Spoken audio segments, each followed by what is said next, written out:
যাব তালতলা, চলে গেলাম হরিনারায়ণপুর। বন্ধুরা আসসালামু আলাইকুম, কেমন আছেন সবাই? মহান রব্বুল আলামিন সবাইকে সুস্থ রেখেছেন, ভালো রেখেছেন। সবার জন্য দোয়া রইল।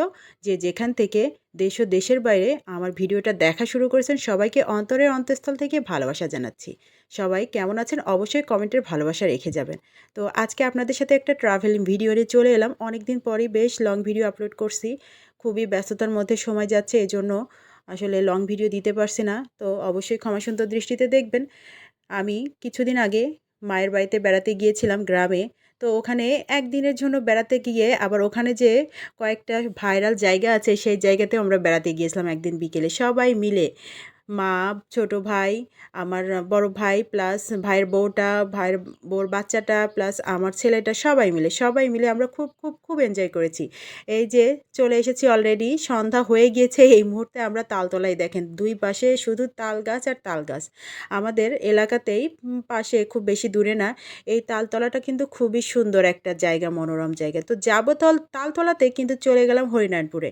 আসলে তালতলাতে তো এর আগে গিয়েছি, তো ভাবলাম নতুন আরেকটা রেস্টুরেন্ট হয়েছে হরিনারায়ণপুরে, ওখানে যাই। তো ওখানে এখনও কাজ চলছে। এই যে হরিনারায়ণপুর বাজার দেখছেন, সন্ধ্যা হয়ে গিয়েছে এখন, অন্ধকার হয়ে গিয়েছে চারপাশটা। মাগরিবের পরে আর কি আমরা পৌঁছে গেলাম এই রেস্টুরেন্টে। নতুন এই রেস্টুরেন্টটা করেছে বেশ সুন্দর, এখনও কাজ চলছে।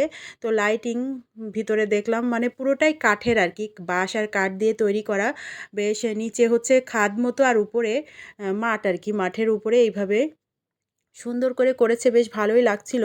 আর হয়তো বিকেল বিকেল এলে আরও সুন্দর লাগতো। আর যেহেতু কাজ চলছে, হয়তো পুরোপুরি কাজ শেষ হয়ে গেলে আরও সুন্দর হবে। তো ওই যে এখানে একটা বসার জায়গা করেছে, সুন্দর লাভ সিস্টেম করেছে, ওখানে লাইটিং মাইটিং দিয়ে হয়তো আরও জাঁকজমকপূর্ণ করবে। তো আমরা তো কমপ্লিট হওয়ার আগেই চলে গেলাম বেড়াতে। কি আর করা, যেহেতু বেড়াতে গেলাম তো আপনাদের জন্য একটু ভিডিও করে নিলাম। বন্ধুরা, এই জায়গাটা কেমন লাগছে অবশ্যই কিন্তু জানাবেন। আর আমরা যেখানেই বেড়াতে যাই না কেন, প্রধান খাবার হয়ে দাঁড়িয়েছে এখন মালাই চা আর পোড়া রুটি।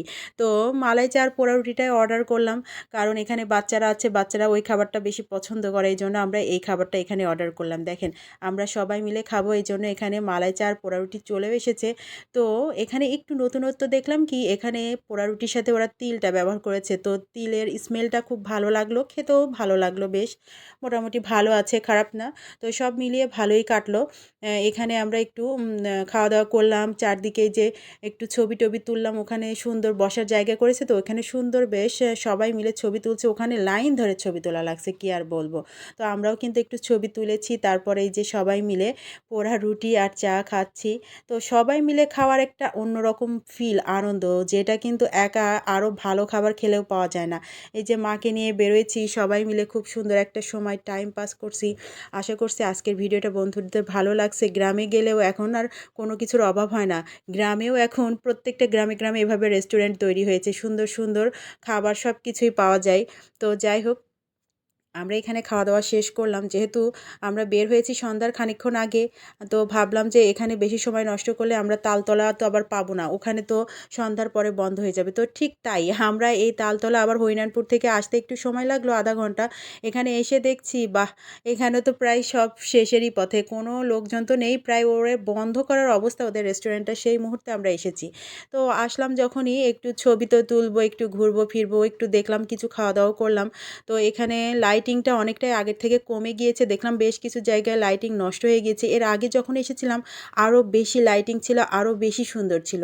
তো এবার এসে শুনছি অনেক জায়গায় ওদের সার্ভিসিং করা লাগবে। তো সব মিলিয়ে আমরা একটু মুড়ি মাখানাও খেয়ে নিলাম, ভালোই লাগলো। বন্ধুরা, এইভাবে হঠাৎ করে ঘুরতে গেলে কার কেমন লাগে অবশ্যই জানাবেন।